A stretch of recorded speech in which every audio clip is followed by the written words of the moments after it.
3 years ago, on a rainy October evening, Daniel Carter made the worst mistake of his life. He forgot his wife's birthday. Not just any birthday, her 30th. The one she had been talking about for months. The one she had hinted at with glossy magazine clippings of Parisian cafes and silver jewelry. The one she had whispered about in bed, saying, "I just want it to feel special." And Daniel, buried in spreadsheets and quarterly reports, had let the date slip right past him. When he walked through the door at 9:47 p.m., takeout bag in hand, he knew something was wrong the moment he saw the dim living room. The only light came from a single candle flickering atop a half-eaten cupcake. Emma sat on the couch, still in her work blouse, her makeup slightly smudged. "You forgot," she said. Not a question, a statement. Daniel's stomach dropped. "No, I didn't. I just got held up at, you didn't text, you didn't call, you didn't even remember." He opened his mouth, but nothing came out. That night, they slept with their backs to each other. At first, it was just small things. Emma stopped leaving post-it notes on the fridge. She stopped laughing at his dumb jokes. She stopped reaching for his hand in the car. Daniel tried to make up for it. Flowers, surprise dinners, a weekend trip to the coast. But each gesture felt hollow, like he was tossing pebbles into a canyon and waiting for an echo that never came. Then, one evening, he found her sitting at the kitchen table, staring at her phone with an odd expression. "Everything okay?" he asked. She looked up, blinked, and for a fraction of a second her gaze was blank, like she didn't recognize him. Then she smiled. "Yeah, just tired." Daniel told himself he imagined it. It happened on a Tuesday. Daniel came home to find Emma cooking dinner, something she hadn't done in months.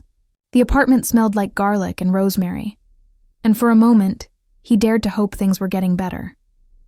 Then she turned around, wooden spoon in hand, and frowned. "Oh. You're home early." Daniel froze. "Early? I get back at 6 every day." Emma's brow furrowed.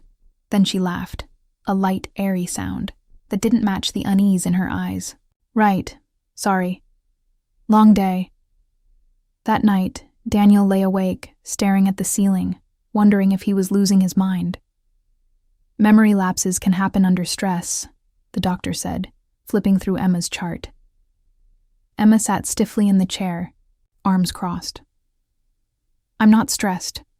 Daniel bit his tongue. The doctor adjusted his glasses. "Have you noticed anything else? Confusion? Mood swings?" Emma shook her head.